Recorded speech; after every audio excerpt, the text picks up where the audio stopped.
যে সন্তোষপুর ইসলামিয়া লাইব্রেরি ও পাঠাগারের পক্ষ থেকে এই ফ্রি কোরআন বিতরণের ব্যবস্থা রয়েছে। আপনারা যারা কোরআন পড়তে চান, আমল করতে চান, যারা অনুভব সহ আপনারা এই কোরআনটা নিয়ে যাবেন। আমাদের একটু পরে আযান হবে, নামাজ হবে, নামাজ শেষে যার কোরআনটা প্রয়োজন ফ্রি কোরআনটা নিয়ে যেতে পারবেন ইনশাআল্লাহ। ওরা নিয়ে যাবেন। আমাদের প্রশ্ন এখানে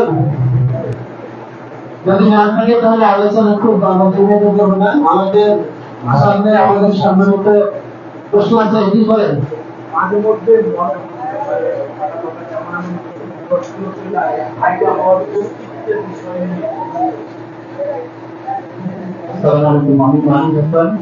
মাঝে মধ্যে দেখা যায় অবাক মানে অবাক করা কিছু প্রশ্ন মনে চলে আসে যে আমি বিভিন্ন হাদিসে ওয়াজে শুনছি যে ওইরকম প্রশ্ন শয়তান মানুষকে তখন এটা থেকে বাঁচার জন্য কি করা উচিত?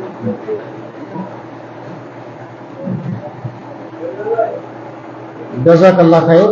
খুব সুন্দর প্রশ্ন করছে। আমাদের অনেকে প্রায় সকলের মনে কিন্তু আল্লাহ আছেন না নাই এ ধরনের সংশয় তৈরি করার চেষ্টা করে শয়তান।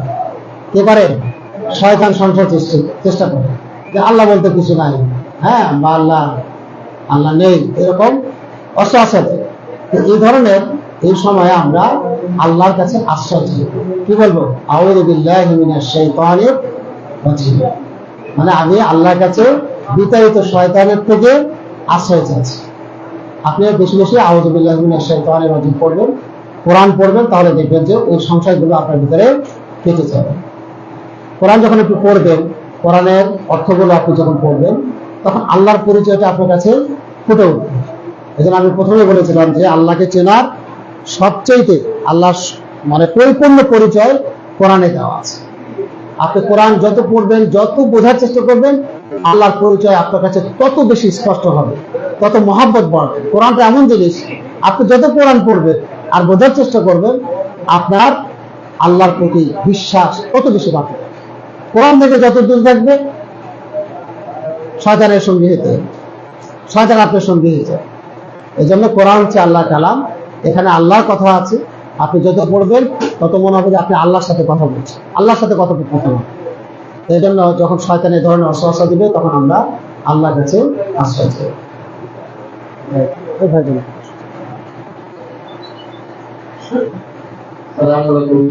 আমার কথা ছিল পাগল কি, পাগল কিভাবে শুনবো, আর পাগল থেকে বেঁচে থাকার কি উপায় একবার বলে। তাগুত আসলে ব্যাপক শব্দ। গায়রুল্লাহ, আল্লাহ ছাড়া যেগুলোর ইবাদত করা হয়, আল্লাহ ছাড়া যার আপনার যাকে মানবেন, আল্লাহর হক, যেটা কার হক? আল্লাহর হক। যে কথাগুলো আমি বলেছিলাম প্রথমে, যে এই হকগুলো আল্লাহর জন্য না করে কেউ যদি অন্য কারোর জন্য করে, তাহলে সেটাই কি হবে? সেই ব্যক্তি বা বস্তু তাগুত হিসাবে বিবেচিত হবে। এই জন্য আপনি গায়রুল্লাহ বলতে পারেন যে গায়রুল্লাহ যে সেই কি তাগুত, গায়রুল্লাহটা হচ্ছে তাগুত। ওয়ালাইকুম আসসালাম। আমার প্রশ্ন হলো, মানে মসজিদের ভিতরে কবর নামাজ শেষে সবাই গোল হয়ে বসে লা ইলাহা ইল্লাল্লাহ জিকির করে আল্লাহ আল্লাহ জিকির সবাই এইভাবে করতে থাকে। যেটা হাদিসে আছে, ওই জায়গায় বসে জিকির আজকার করে দূরে একটা নামাজ পড়লে একটা ওই যে ইশরাকের নামাজ কবুল উমরা হয়, সেক্ষেত্রে তারা যখন মনে করে তখন ওরা তো আমি করতে সবাই একটা করে, আমি এর মাঝখানে আমি তো যারা বসে থাকবো নাকি বসে বসে চিন্তা করে না উঠতে রাখবো, তারা ওটা সুন্দর করে চিন্তা করতেছে, তারা সবাই বলে বসতেছে ওই জায়গায় বসে আমরা জিকির করবো, আমি বসে জিকিরগুলা করি না। অনেক সুন্দর প্রশ্ন। সেটা হলো যে একটা হাদিস আসছে, যে হাদিসে যে কেউ আপনার ফজরের সালাত আপনার পড়লো জামাতের সাথে, পড়ে জিকির আজকার করতে করতে একদম সূর্য ওঠা পর্যন্ত সে বসে বসে জিকির আজকার করবে। এরপরে যখন সূর্য উঠলো, সূর্য ওঠার আপনার 15 মিনিট পর সূর্য যখন ওঠে তখন সালাত আদায় করতে হবে। সূর্য যখন উঠলো, ওঠার টাইমের 15 মিনিট পর 2 রাকাত কেউ যদি নামাজ পড়ে তাহলে একটা উমরা এবং একটা পরিপূর্ণ উমরা এবং হজে সে সফল। সুবহানাল্লাহ। তো এই যে আপনার ফজিলতটা, এটা আপনি কিভাবে পাবেন? তাহলে আপনি যেখানে সালাত আদায় করবেন সেখানে যদি বসে থাকতে পারেন, এটা সবচেয়ে বেশি ভালো। আর যদি সেখানে অসুবিধা হয় কোনো কারণে, আপনি মসজিদের অন্য কোনো প্রান্তে গিয়েও বসে বসে জিকির করতে পারেন, কোনো অসুবিধা নেই। মসজিদ থেকে বের হবেন না, বের হলে মসজিদে জিকির আজকালগুলো করবেন।